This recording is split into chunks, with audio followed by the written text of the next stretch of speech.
নমস্কার, Assam prime network থেকে আমি ইন্দ্রাণী আপনাদের স্বাগত জানাচ্ছি। খোয়াইয়ে জলাশয় থেকে ব্যক্তির মৃতদেহ উদ্ধার, মৃগী রোগের জেরে দুর্ঘটনা নাকি অন্য রহস্য।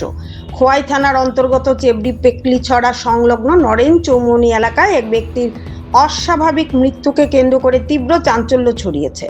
বৃহস্পতিবার দুপুরে একটি জলাশয় থেকে মজনু মিয়া বয়স 52 নামের ওই ব্যক্তির নিথর দেহ উদ্ধার করা হয়।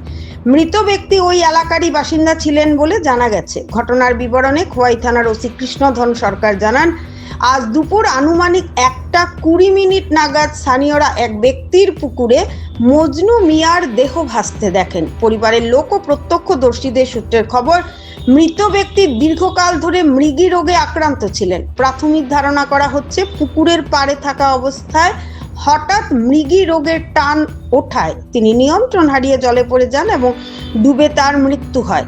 ওসি কৃষ্ণধন সরকার জানান, তবে এই মৃত্যুর পেছনে অন্য কোনো রহস্য বা নাশকতার সম্ভাবনা রয়েছে কিনা তা খতিয়ে দেখতে তদন্ত শুরু হয়েছে। এদিকে মৃতদেহটি উদ্ধার করে ময়না তদন্তের জন্য জেলা হাসপাতালে পাঠানো হয়েছে। ময়না তদন্তের রিপোর্ট হাতে এলেই মৃত্যুর প্রকৃত কারণ স্পষ্ট হবে বলে জানিয়েছেন পুলিশ কর্তা। মৃত মজনু মিয়ার পরিবারের আত্মীয় স্বজনরা এই ঘটনায় শোকস্তব্ধ। স্বাভাবিক মৃত্যু নাকি অন্য কিছু, সেই প্রশ্নের উত্তর খুঁজছে পুলিশ। ত্রিপুরা থেকে গোপাল সিংহের report, Assam prime network. 12 minute আগে একটা খবর পাই যে এখানে একটা আননোন ডেড বডি পাওয়া গেছে, এরকম অ্যাকর্ডিংলি আমি সঙ্গে সঙ্গে এখানে আসার পরে এখানে আপনারা আছেন, প্লাস এই লোকটাকে দেখছেন যেভাবে করা আছে এইভাবে আমিও দেখেছি। এরপর জানতে পারলাম ওনার আত্মীয় স্বজন এবং অন্যান্য পাড়ার লোকের ভিতরে লোকটার নাম হচ্ছে মজনু মিয়া 52, বাবার নাম আবু মিয়া।